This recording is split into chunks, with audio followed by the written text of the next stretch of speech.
Okay, so we're going to do the determining rules or relationships in data.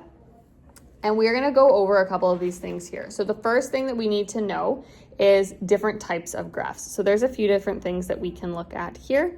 In this first one, I'm going to draw this bad graph here. 1, 2. Hey, at least it's fixing it.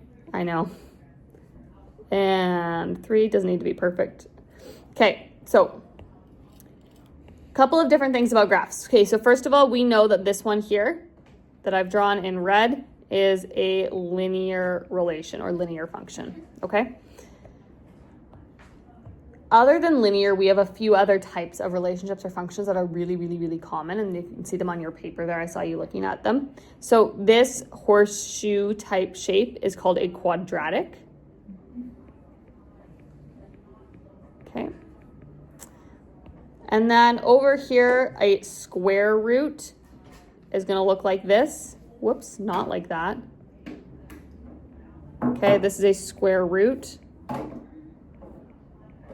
So whenever you see something inside this sign, I think this one's easy to remember because the shape of the graph honestly kind of looks like the square root symbol because it goes up and over. Sure. Just one of those things. We also have, I'm going to do cubed over here, or cubic. Yeah, cubic. Okay, cubic or cubed. Okay, so this one you might see an x to the power of 3. For quadratic, I should have written this over here, x to the power of 2. And then a reciprocal or inverse, I'm going to draw on this middle one here, is just when you have something that looks like this. Okay, so the only one that's linear relation is that straight line that I've drawn. Everything else is a different type of relation, and you will see x's to different powers. Okay, nice and simple to remember. If you see just an x with no exponent or an exponent of 1, then we have a linear relationship. Okay, so that's how you can tell from an equation. If your x doesn't have an exponent, it's linear. And just based on a graph, a linear is our only straight line. Okay? Now, if we're going to determine a rule that expresses y as a function of x, okay, that wording is a little bit funny here. We're really just creating a formula that looks like this guy here. So y equals mx plus b. I don't know why it like auto rotates into weird directions, but that is what it is. So a rule means a formula. Okay, y as a function of x literally means sometimes we write it out like this instead of y, okay, because it makes more sense if we get into complex math. But if you ever see f with an x in brackets, pretend it's a y, okay? That's how we're going to remember that there. So that's how I'm going to draw my graph. I don't need to write all the numbers. I don't need to draw more points than I need to, but I should draw a line that goes through them. After we have our graph, we can find slope of our line, which literally just means how steep it is. If you ski or snowboard, think like slope. If you've got a steep slope, it's going to be a graph that's moving up and down faster, just like the mountain would move up and down faster. So in our formula, y equals mx plus b. This b here is our y-intercept. This m here represents our slope. And this x and this y, that's not how I meant to draw that, are a pair or a point on a graph. I'm going to run out of room. Okay. So when I go to find slope, so slope or m is equal to our rise, so our change in our height over our change in left to right. Okay, so this is change in height over change in left to right. Also known as x, and the top one is also known as y. Okay, so y2 minus y1, you're going to choose 2 points on the graph, and then x2 minus x1. You can choose them right from the table of values, or you can choose them from the graph, whatever one you've been given or have. or makes it feel better to you. So I'm going to pick this first point here. This is going to be my number 1.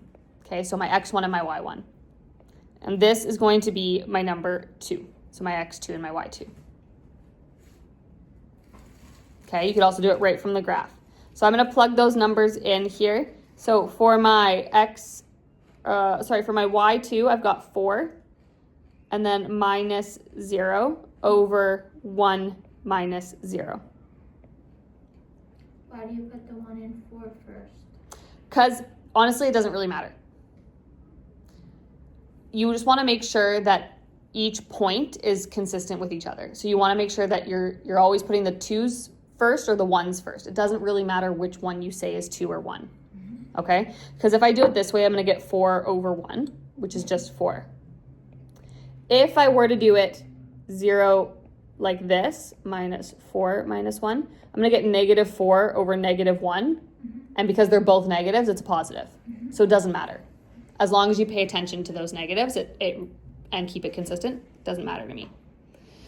So that's our slope. And so now this can go in our equation here. So I'm going to have y equals 4x plus b. Now, my b is my y-intercept. So I'm going to start by looking at the graph. If I can get it right from the graph, that's the easiest thing to do.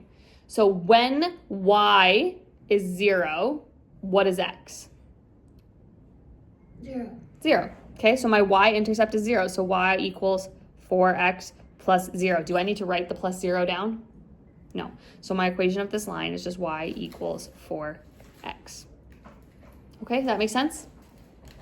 If you're not given your y-intercept, you can't see it on the graph, you're not given it in the table of values, you can calculate it by just substituting in any other value for the y and the x.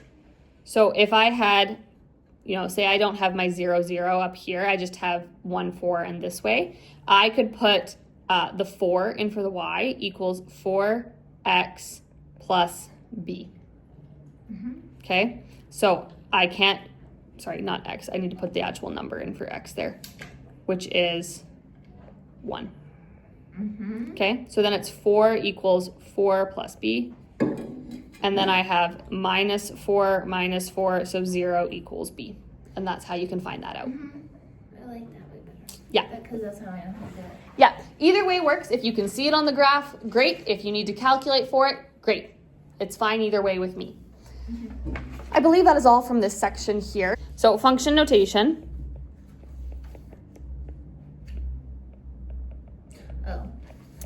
Is like saying instead of y equals mx plus b, we reduce the number of variables by making this y a function of x.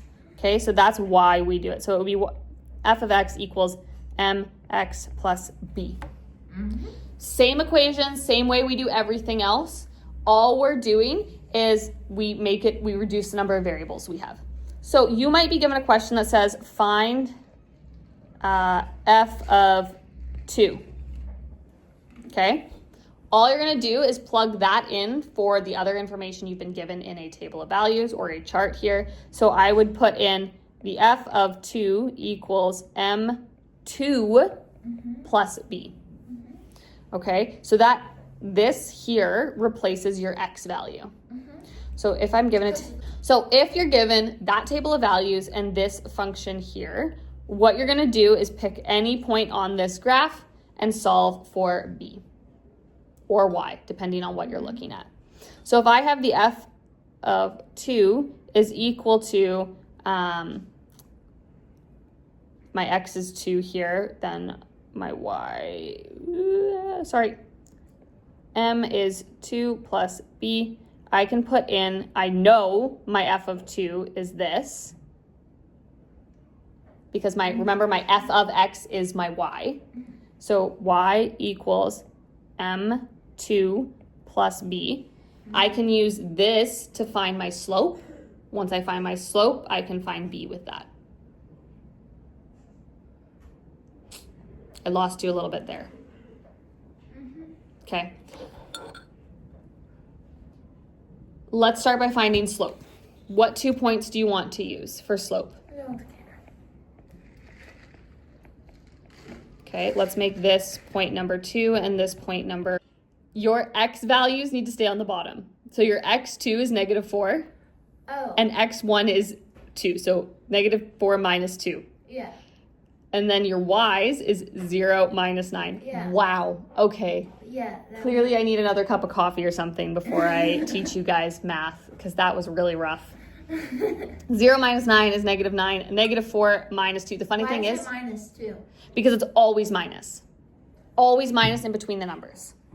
So it's always y2 minus y1 and x2 minus x. Okay, whatever. Funniest thing is even though I did it so wrong the first time, we still would have gotten the same answer.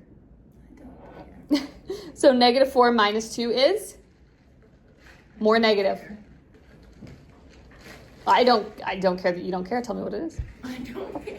Jinso, what's -4 minus 2?